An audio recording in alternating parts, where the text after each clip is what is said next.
Hey everyone, and welcome back to another episode of the Study Chronicles. Today we are covering a new scenario. We're looking at the big blind versus the button 3-bet pot. This is an interesting one because the small blind has a more linear range and the big blind has a more polar range for 3-betting, which is going to provide for some interesting scenarios post-flop as well as even pre-flop. I think there's a lot of players that are not 3-betting enough from the big blind. So this is going to be the episode to watch if you are having troubles out of the big blind, especially in 3-bet pots. We're going to look at the pre-flop ranges right now, and then we're going to dive into some drills. So let's open up Wizard and we'll take a look at what the pre-flop ranges look like. Okay, so we're using the 500 general GTO ranges, and we are going to have the button open 2.5x, which looks something like this. By now, you guys are probably used to seeing what a pre-flop button range looks like if you've been following all of the episodes.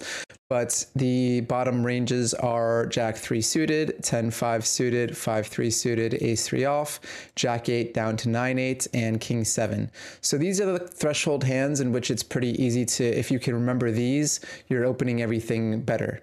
Queen 8 is a gap between some of the offsuit combos, but that's about it. So keeping that in mind, we're going to take a look at the big blind 3-bet range. So this is a very unique 3-bet range. Out of the big blind, you see, first of all, a couple of things. GTO Wizard uses a 13 big blind 3-bet, which is a very large 3-bet sizing. I believe this is due to the fact that the range is going to be very polarized because we have more incentive to just call with most of our range here, being the last person to act. So when we do 3-bet, we're 3-betting some very strong hands, as well as some more polarized type hands with good blockers. So hands like King 4 suited, Queen 5 suited, Jack 4 suited. These are hands that are blocking the strong pocket pairs from the button that are going to be 4-betting. So if we take a look at our 3-bet and then the button's response to the 3-bet, you'll see that the 4-bets are coming from pocket 10s all the way up to aces. So blocking these combos here with our weak hands is why we see some of these weaker suited combos like 10-6 suited, Jack high, Queen high, King high, and Ace high, of course.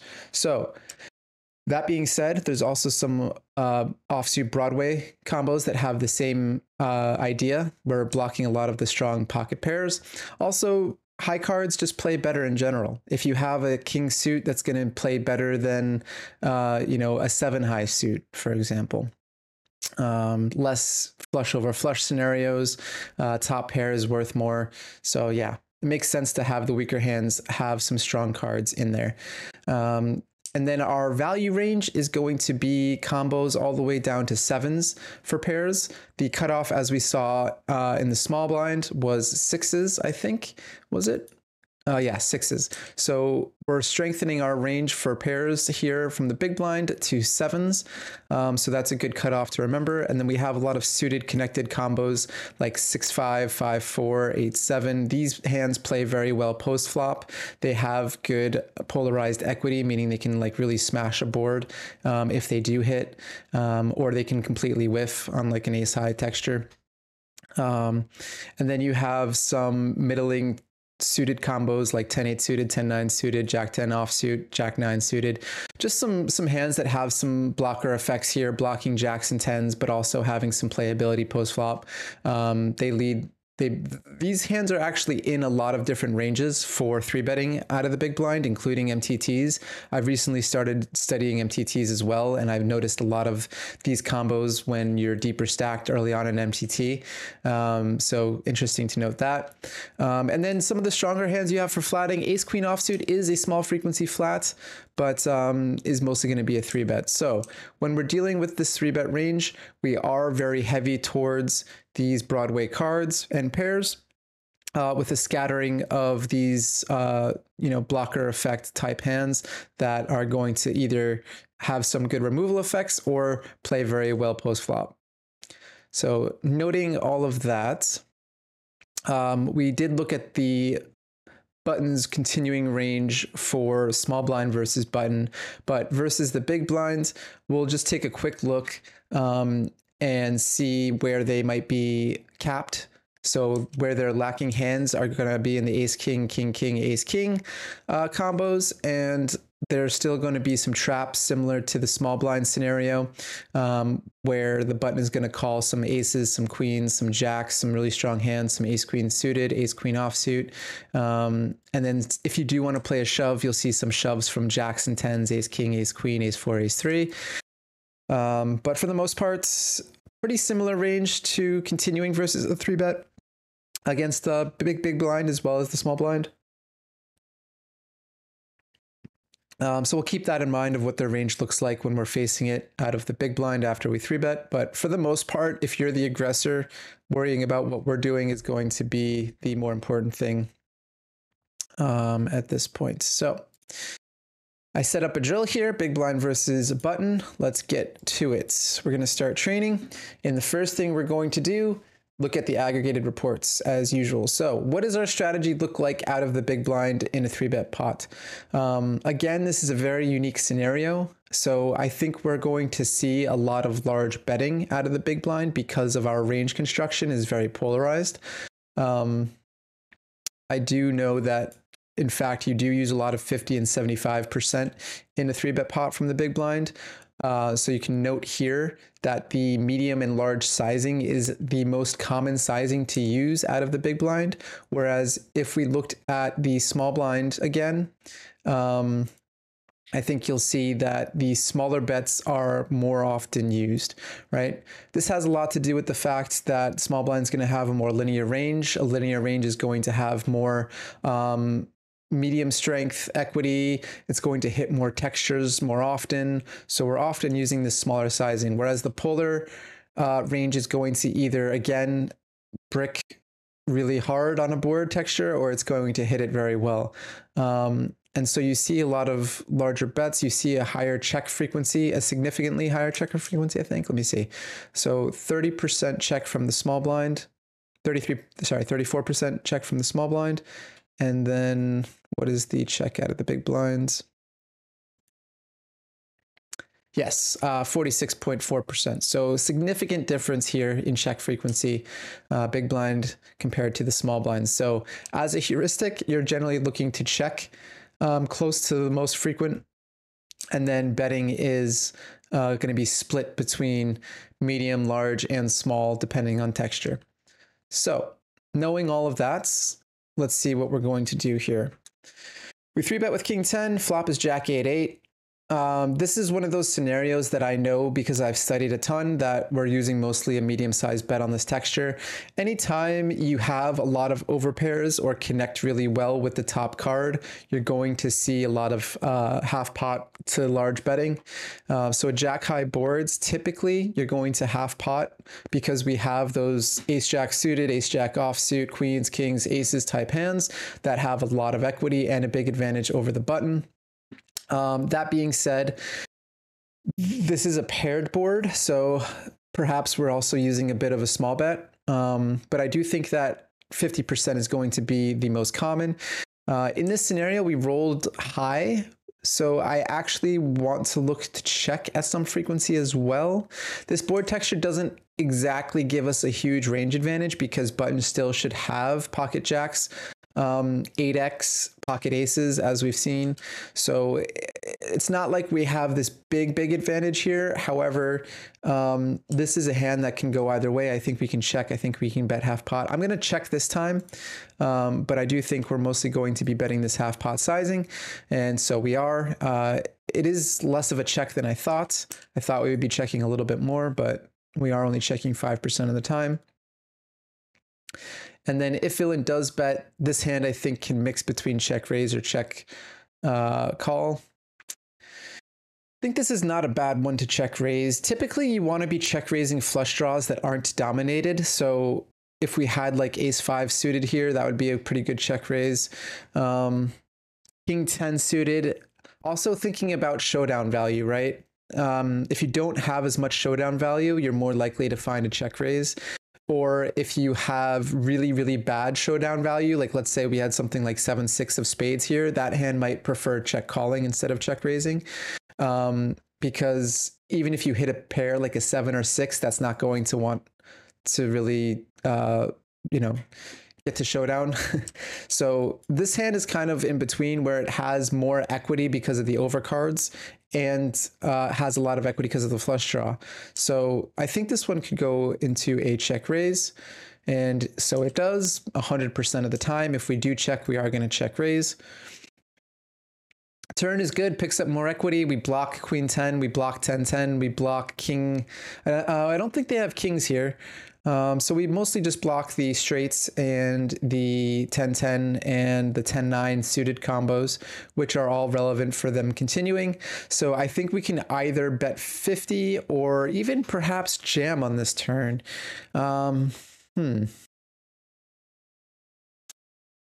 I don't know if check is an option here, because if we get shoved on, it's not great for us. So I think we want to be the aggressor in this scenario. I think we may just shove. I don't shove very often after a check raise, but this is one of those scenarios I think makes a lot of sense to shove. Okay, so I did shove, but we can also bet 50. Seems good. And we did, in fact, get the nut flush to fold. So there's another side benefit of check raising a hand like king high, is that we do get the ace high flush to fold on the turn if we do shove. So that's pretty cool. Okay, next hand. Queen Jack 5. This is a texture in which I am going to generally also bet medium size, so like 50% here, or 20% I think is fine.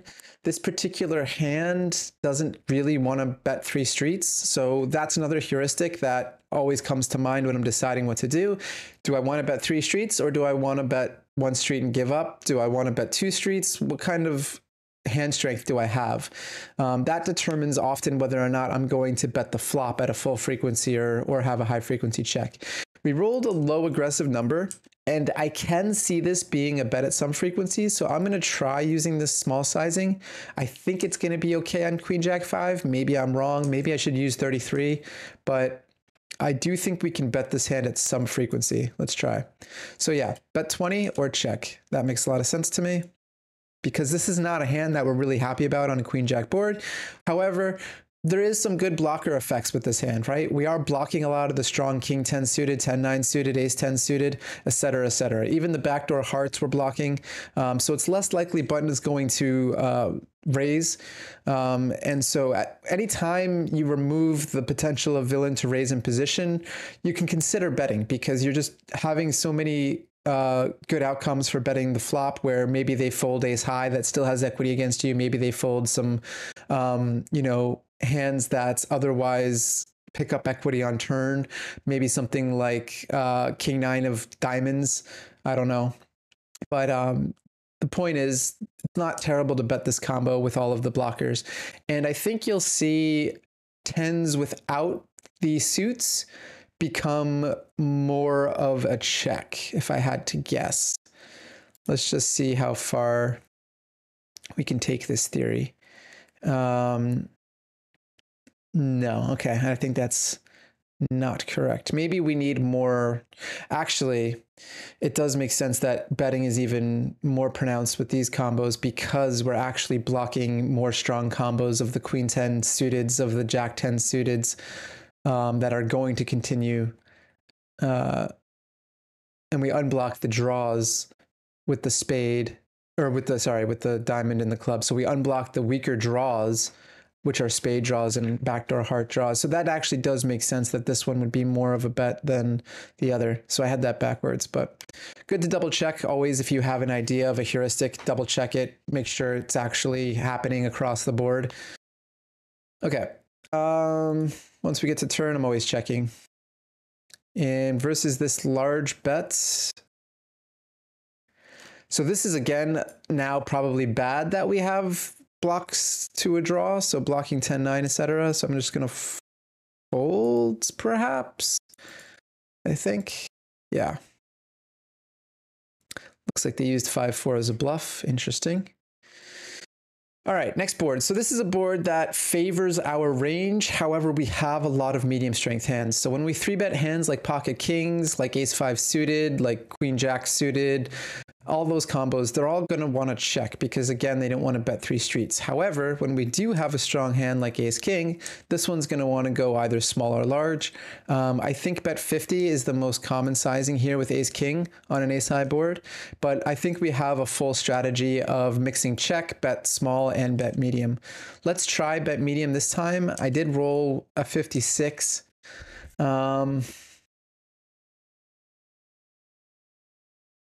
So whenever you have a suit to the board with your offsuit combos, you're going to see the solver prefer the smaller bet because less protection is needed. If we had something like ace king of diamonds here, we would see more 50. So I think we're going to see a mixture of 20, 50, and check. Let's go with the 20 this time. Nope. Looks like it's actually a pure 75. So I estimated. Is that even a word? Misestimated. I miscalculated. That's a lot better. I miscalculated how strong this hand actually would be in this scenario for betting 75. So let's take a look at the range. Anytime I'm incorrect, I like to look at exactly why it was I was incorrect. So looking at this board texture, it looks like we're seeing a lot of 75 or check out of the big blind, which actually makes a lot of sense. Because like I said, we're going to have a lot of these medium strength hands that don't want to really put a bet in. So these hands down the board here, kings, jacks, tens, queen X, these are all strong hands that don't really want to be betting 3 streets. So if you look at the filters, you'll see that a lot of our range are these good to weak hands, and a lot of our good hands are going to check. So again, ace-5 suited, queen-jack suited, queen-10 suited, all of the offsuit aces, all of these hands aren't really looking to bet 3 streets. So it makes sense that a majority of our range is going to check for a couple of reasons. One, we're going to have hands that want to be betting large, like ace-king, ace-queen, like ace-4 suited, pocket queens at a small mix, queen 4 suited even, and then we're going to have a majority of our hands wanting to check. So we have a very polar range for betting ace queen 4 out of the big blind. I did not expect this, actually. I've been betting small too often in this scenario.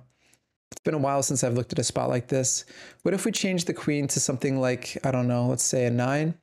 I think we might see a lot more small betting occur. Yeah, so then it changes almost strictly to medium and small betting. But I guess these like really strong boards, like ace queen 4, maybe ace jack 4, is that similar? Not even that. We have a lot of 20% betting with the jack there. I guess that's because kings and queens now have a little bit more equity. Yeah, I guess ace queen 4 is a very unique texture. Maybe ace king 4 would mimic that as well.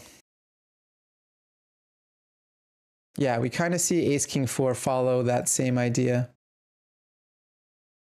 So this is what I would do. I would play around with the different board textures and try and see where it is. See, like when we take the offsuit combo, all of a sudden the 20% comes back. So I wasn't too far off using a 20% on this texture. I just think it's a very specific texture that uses 75, because even the offsuit combos of it and the combos of ace jack are using the 20. Okay, noted. I wonder if that's because, why is that? Ace queen and pocket queens are in their range more often, and kings. Yeah, I'll deep dive that another time, but let's continue. So ace king on ace queen 4-9 after we bet small. Well, we're definitely going to go big now. Could also mix in some check. And river is interesting because we block the king of spades. I think we can have an all-in check or maybe even bet 10 or bet 35.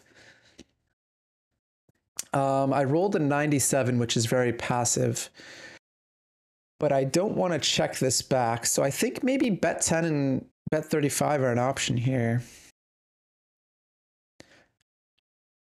I think all in is good. Let's go with the safe option. I think is all in. But yes, we can include bet 35 here too. Yeah, so I would like to see myself use the 35 in game because I think players are more likely to attack a bet 35 here than to call the right ranges. Like they're going to play a lot worse against the bet 35, and I know I can confidently bet call because I have the king of spades. Pretty sure this hand's never going to bet fold. Villain shows queen 9, but yeah, I do really like the idea of bet 35 there. Jack 4-3. This is one of those board textures. Again, I think we can have a large bet. There is some mix of check, and we rolled really high.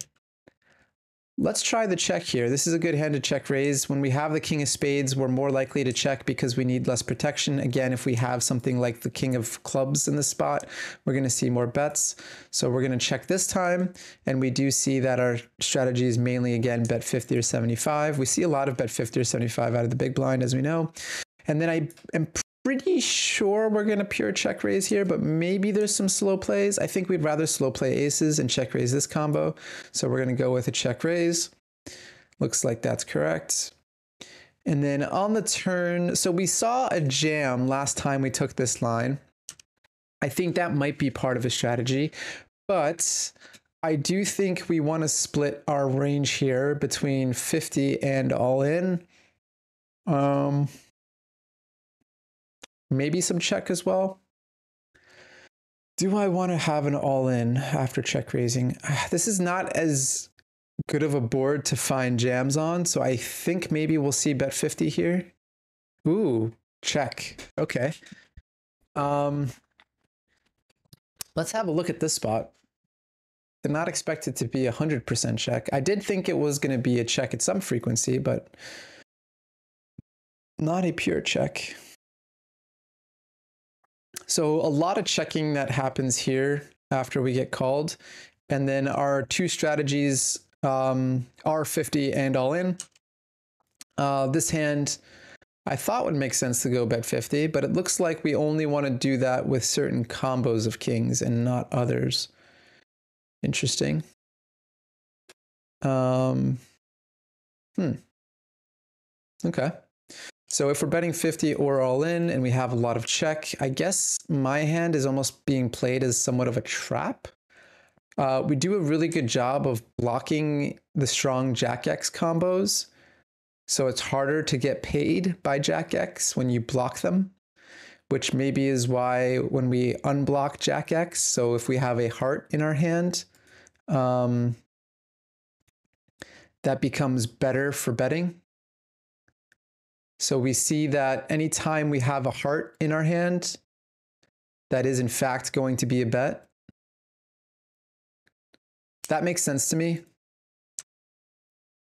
So yeah, I guess we missed a check here with a hand that's more so dominating villain's range.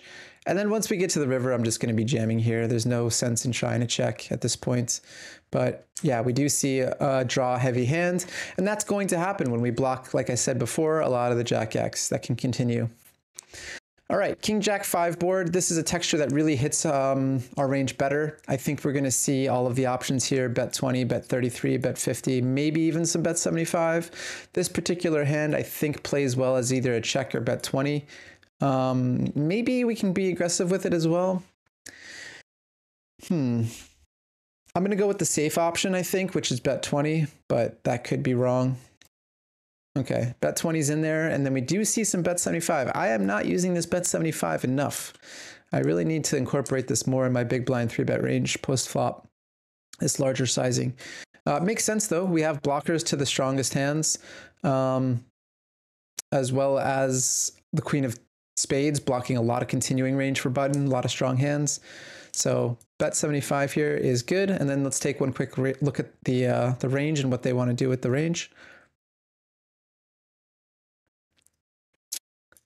So big blinds, we do see a little bit of 20 and 75.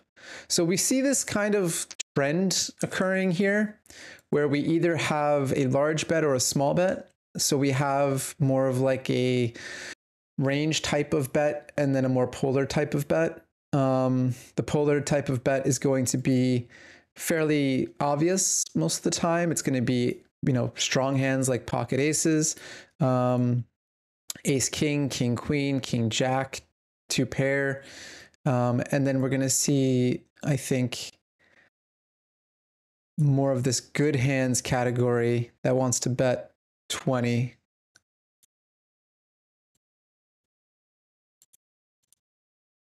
Let's see which category. Yeah, this good hands category, like some other king, queen, king 10, king 9. So some top pairs that don't necessarily have 3 streets in them as comfortably. Then you have some like combo draws with a 5 and a spade. And then you have some like middling pairs like Jack X, Queens. So yeah, so you can see how the solver splits range here between the two sizings, and it generally makes sense. I think the best heuristic to ask yourself when you have two sizings like this is, do I want to bet 3 streets for value? Do I want to bluff 3 streets? Do I want to bet 1 street because my hand is kind of medium strength? Do I have some showdown value? If you answer those questions, I think you'll often figure out whether your hand is going to fit into a small sizing or a large sizing. On turn, this is actually interesting because we do block ace jack suited with our club as well. I think we might see a mix of half pot and check. I used a 20% sizing on flop. Maybe we can even go like bet 75 and go very polar. I think check is the most common thing here, but I wouldn't mind seeing some like more aggressive plays with this hand. Yeah, so bet 75 is still fine here. And then once we check, I think we're just going to check full. Oh my goodness. Okay. We are playing very aggro with this hand. I guess, again, just like I said, blocking all of the strong hands on the flop and turn or with the ace of clubs is a really good hand to have. Didn't see this coming. I like it, though. The solver doesn't care of what the tendencies of the button are, right? They're just going to take their hand and go with it if they think that it's a good enough blocker. And I guess it is in this case. When we get called by hands like, I don't know, king, queen, maybe can bet call this sizing. Maybe we're just ahead of so many weak hands that we're almost kind of jamming for a weird merge value, right? Like if they have something like 10-9 of spades, ace-5 of spades isn't really, we're not ahead of that, but ace-8 of spades, ace-8 of hearts, those kinds of combos. Interesting. They had king queen this time. Huh. That is interesting. I like the aggression there. Was the turn always a check? Or it was bet 75? Yeah, it was bet aggressively. So it looks like we're turning ace queen into a triple barrel here. Cool. If we do bet 75 with our ace queen combos, so let's say we go 75, button calls, rivers a 2. I wouldn't typically bluff ace queen here. I think there's enough showdown value with it. Yeah. I would look to bluff something like backdoor 10-9 or something. Yeah. Most of our bluffs would be non-ace high without showdown value that had equity on flop turn, unblocked spades preferably. Queen 10 is a good one because it blocks jack queen and king queen. 10-9 is a good one because it blocks king 9 and jack 9, both combos that probably have to call the river at some frequency.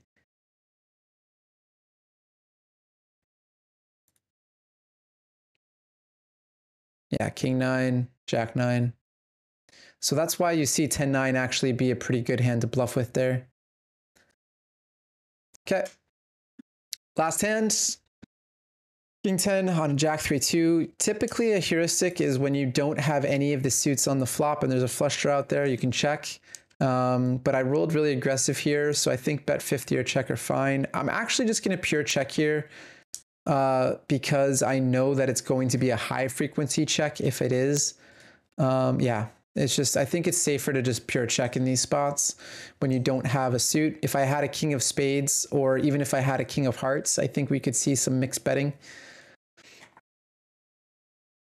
Once we check, okay, so here's an interesting spot. Once we check the flop and we turn some equity, now we want to have mostly a large sizing and polarize our range, because we're going to get to the turn with a lot of like trash hands kind of like this, and then also hands that we whiff to check raise with. So if we had something like kings with a spade or aces with a spade, and we're going to go for a check raise on the flop, which we saw does happen on jack high boards, we're going to get to the turn and we're going to want to bet large with those combos. So this is one of those spots where I think a lot of players are uncomfortable with just starting to bet really large and start bluffing. But I think the solver is going to call for us to have mainly a large sizing, and I think this hand is going to go into the 75 if I had to guess.